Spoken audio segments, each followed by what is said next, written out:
दोस्तों स्वागत है आपका। दोस्तों मैं आज उस जगह पे हूँ जहाँ से एक नई शुरुआत होने जा रही है इस बिहार में क्या इस पूरे देश में जो है आज अफरा तफरी मची हुई है। उस बीच हम एक व्यक्तित्व के पास पहुँचे हुए हैं जिन व्यक्तित्व ने एक नया इतिहास रचने का कार्य किया है। जैसे इनके नेता आरजेडी के लालू प्रसाद जी हैं और वो पिछड़े दलितों के नेता हैं।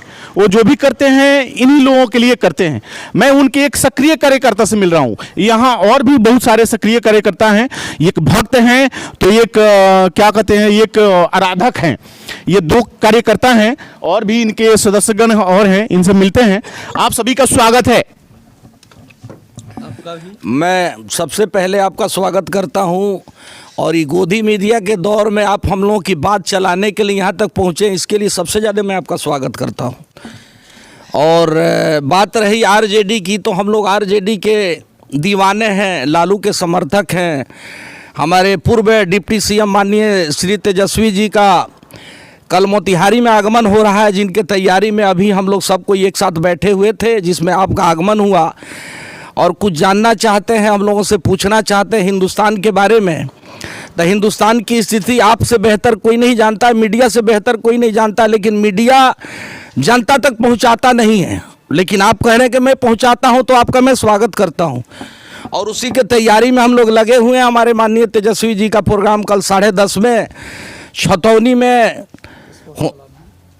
स्टेडियम में क्लब में जो होने जा रहा है, उसी के स्वागत के लिए हम लोग तैयारी में। हमारे प्रखंड के नेता आरजेडी के कर्मठ नेता जुआ नेता अवधेश जी हैं, उन्हीं के नेतृत्व में यहाँ की तैयारी हो रही है। जुआ के अध्यक्ष हमारे प्रमोद यादव जी हैं। सर आप अपना परिचय दीजिए, आप कौन है? मेरा परिचय हुआ, मैं केसरिया प्रखंड अध्यक्ष बदरुल हक हूँ और 1990 से आरजेडी से जुड़ा हूं। मैं विदेश रहता था, 2020 से मैं प्रखंड का अध्यक्ष हूं और समर्पित हूं लालू जी के नाम पे, लालू जी के पार्टी के साथ।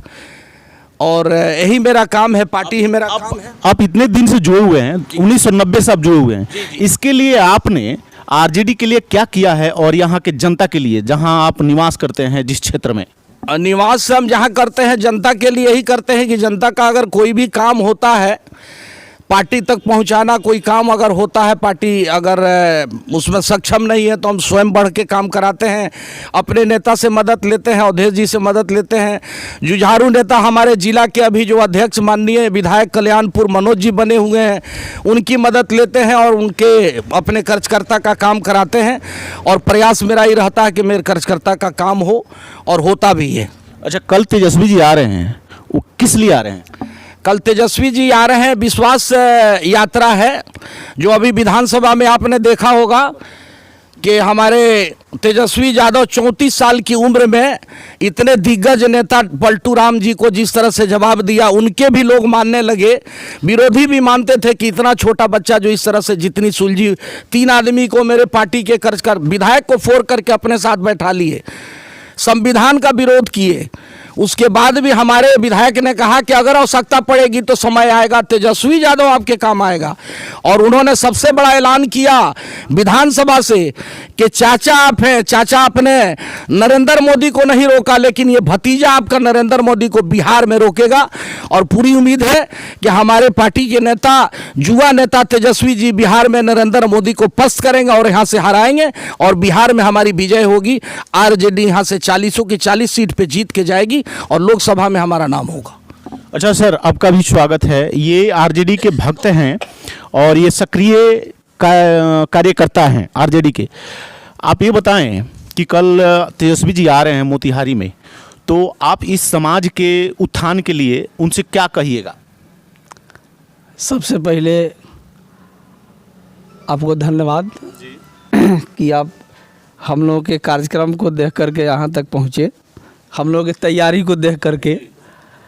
तो कल जो हमारे नेता माननीय तेजस्वी जी मोतिहारी की धरती पर आ रहे हैं, तो कहना क्या है, वो तो पूरे बिहार की जनता देख रही है कि हमारे नेता जो वादा करते हैं वो करके दिखाते हैं।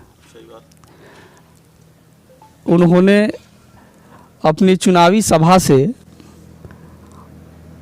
हर मंच से बोले थे कि अगर हमारी सरकार बनती है तो बिहार के 10 लाख युवाओं को हम नौकरी देंगे।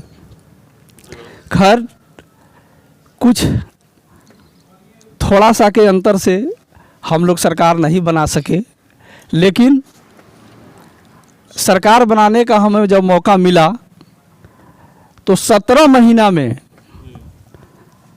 एनडीए सरकार 17 साल में जितना नहीं किया, हमारे माननीय नेता श्री तेजस्वी प्रसाद यादव जी ने 17 महीना में उन्होंने करके दिखा दिया।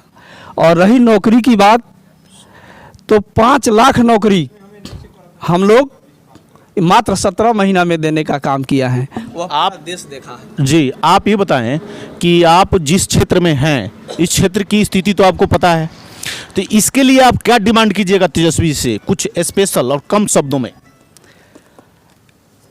स्पेशल डिमांड सबसे पहले है कि हम लोग गंडक नदी के किनारे हैं और यहाँ 70 घाट पुल बनने के बाद 3-4 गांव जो है कढ़ान, बैरिया, मझरिया, ढेकहाँ, ये काफ़ी कटाव है।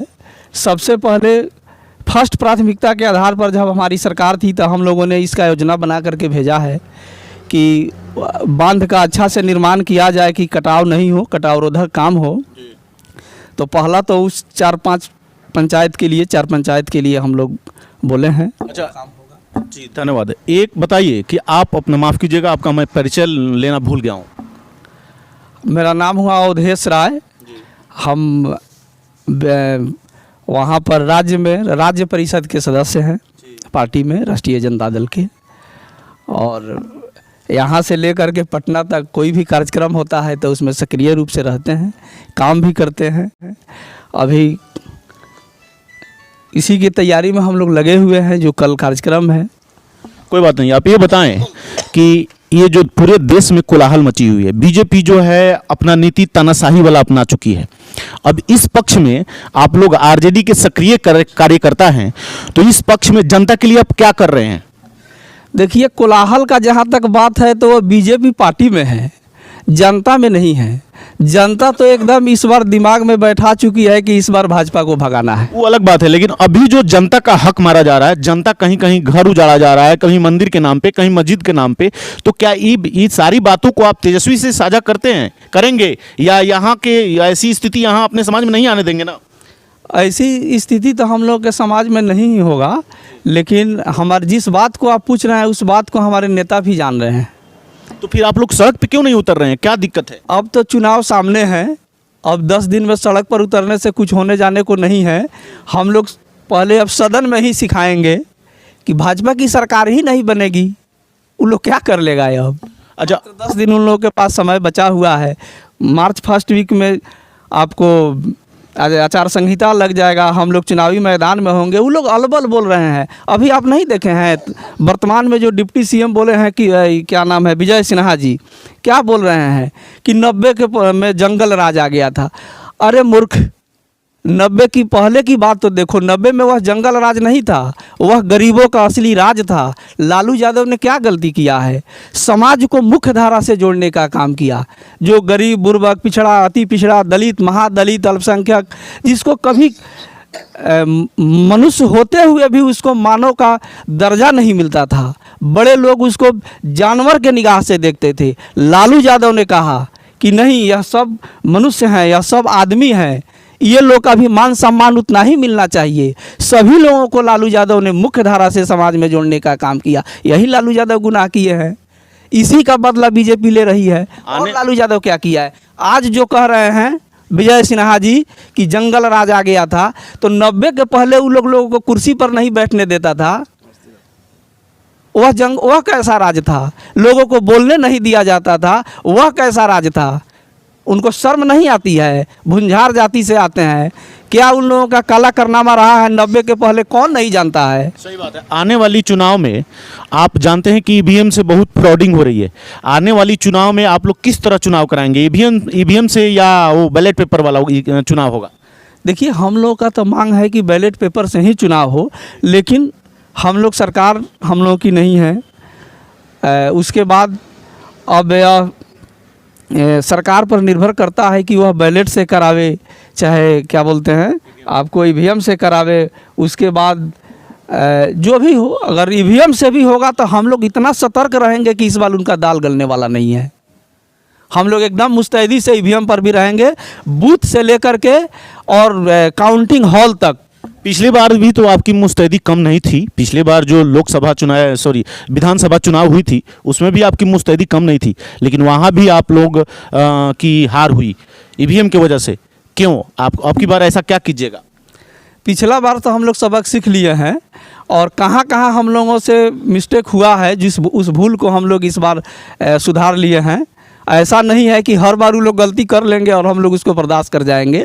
हम लोग के निगरानी में ही काउंटिंग होगा, हम लोग के निगरानी में ही पोलिंग होगा। वह सब सरकार का नियम है, बाबा साहब का दिया हुआ संविधान है। उस संविधान में भी दिया हुआ है कि किस तरह से आपको पार्टी के तरफ से भी जो एजेंट रहते हैं वह बूथ पर भी उनको निगरानी रखना है, काउंटिंग हॉल तक उनको निगरानी रखना है। हम अपने सभी कार्यकर्ताओं को एक्टिव करेंगे, उनको ट्रेनिंग देंगे, उनको प्रशिक्षण देंगे, उनको हम बताएंगे कि इस तरह से आपको मुस्तैद रहना है। और उस तरह से जब हमारे कार्यकर्ता हर जगह मुस्तैद रहेंगे पूरे बिहार में, पूरे देश का 40 सीट इस बार महागठबंधन चुनाव जीत करके जाएगा। आपका भी स्वागत है। ये बताएं कि आने वाली भावी चुनाव में आप ईवीएम से चुनाव होना देखना चाहते हैं या बैलेट पेपर से? हम लोग तो बैलेट पेपर से देखना चाहते हैं। बैलेट पेपर से अगर चुनाव होगा तो स्वच्छ सही होगा, सही ढंग से होगा। ईवीएम से तो ईवीएम जब हैक कर रहा है तो उससे करने में कोई फ़ायदा है नहीं, वो सब बीजेपी का चाल है। आप आरजेडी के कार्यकर्ता कितने दिनों से हैं? लमसम समझे 15-20-25 साल हो गया हम लोगों को आरजेडी में जुड़े हुए। 25 साल। तो आपने अपना विकास कितना तक किया है? आपको लगता है कि हम 25 साल से हैं तो हमारा आरजेडी में जो 25 साल हमने जो समय दिया उसमें अपना विकास और अपने समाज का कितना विकास किए हैं? अपना विकास राजनीति में कहाँ होता है, वो तो समाज का विकास होता है। समाज का विकास आदमी करता है, समाज का विकास आदमी रहता है। समाज के विकास के चक्कर में है आदमी, किसका काम हुआ किसका नहीं हुआ। क्या आज के नेताओं में ऐसी भावना है कि किसका काम नहीं हुआ, वो तो अपना पेट भरने से मतलब रख रहे हैं? वो तो अपना अपना सोच है लोगों का। सर वाकई आप लोग आरजेडी को विश्व स्तरीय नेता बनाना चाहते हैं, आरजेडी को विश्व स्तरीय पार्टी बनाना चाहते हैं, तो ये आप में और जितने भी कार्यकर्ता हैं उन लोगों को ये दिल से काम करना होगा। ये तैयार हैं आप? हाँ, ये तो तैयार है हम लोग, विश्व स्तरीय और पार्टी बन जाए। खाली कहने के लिए या करके दिखाने के लिए? दिखाने के लिए हम लोग करने के लिए तैयार हैं, करते हैं, कर रहे हैं। अच्छा, ऐसा ये इस बिहार में, इस पूरे बिहार में ऐसा माना जाता है कि जो यादव हैं उनकी पार्टी आरजेडी है, और आरजेडी की जब बात आती है तो यादव वही राव करने लगते हैं। ऐसा कुछ होता है? नहीं नहीं, ऐसा कुछ नहीं होता है। ऐसा होता है सर? ना ना, ऐसा कुछ नहीं होता है। सब जमात की पार्टी है, किसी एक जात की पार्टी नहीं है। हम लोग जमात की बात करने वाले लोग हैं, आप साथ लेकर चलने वाले लोग हैं। अच्छी बात है। 1 मिनट अब इनसे, आपका भी स्वागत है सर। ये बताइए आप कौन हैं? मेरा नाम हुआ प्रमोद कुमार रजक, केसरिया के प्रधान महासचिव हैं युवा राज्य का। अच्छा, तो फिर आप सचिव होने के नाते, अब युवा सचिव हैं, तो इस होने के नाते आप युवा के लिए क्या कर रहे हैं आजकल? युवा को बहुत मोटिवेट हम लोग कर रहे हैं कि भाजपा सरकार से दूरी बनाए, अपना भविष्य देखे। भाजपा सरकार क्या है, राम मंदिर, मुसलमान, हिंदू, पाकिस्तान, यही सब मुद्दा लेकर सरकार में है। अभी आप जिस समाज में रहते हैं उस समाज के युवा अभी आपके प्रति रुझान में हैं? हमारे समाज का युवा अभी 100 में 100% पूरा आरजेडी के सपोर्ट में है, भाजपा के विरोध में ही है। कैसे कि भाजपा है पूंजीपतियों की सरकार। देखिए, मैं पूंजीपति और भाजपा की बात नहीं कर रहा हूँ, मैं विकास की बात कर रहा हूँ। आप युवा के लिए क्या विकास कर रहे हैं? पहला कदम आपका जब बने तो कौन सा था जो युवा के पक्ष में हो? युवा का पक्ष में सबसे पहले तो शिक्षा होना चाहिए, है कि नहीं? स्कूल होना चाहिए, कॉलेज होना चाहिए, यूनिवर्सिटी होना चाहिए। आपने कै को कॉलेज यूनिवर्सिटी बनवाया? अभी तो देखा जाए कि मतलब कि मोतिहारी में या हमारे पंचायत में ही देखिए ना, जो भी है कांग्रेस के देन है, आरजेडी का देन है। भाजपा कै को पंचायत में काम किया है? आपके पंचायत में कै को प्रधानमंत्री योजना का काम हुआ है? एक भी काम नहीं हुआ है प्रधानमंत्री योजना से।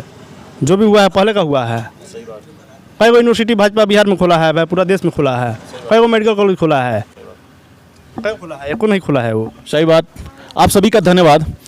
मैं बता दूं कि आज जो भी कुछ भाजपा बेच रही है या उस पे उड़ रही है वो केवल कांग्रेस की देन है, क्योंकि 2014 के पहले जो कांग्रेस थी, इस देश की हालात थी, मनमोहन के हाथों में जब बागडोर थी, उस देश में उस समय इस देश की स्थिति कुछ और थी। आज जो है बहुत दयनीय हो गई है, बहुत खराब हो गई है। दोस्तों, ये आपको करना है, किस पार्टी के साथ आना है, किसके साथ जाना है, किसको चुनना है, किसको नहीं चुनना है। धन्यवाद आपका।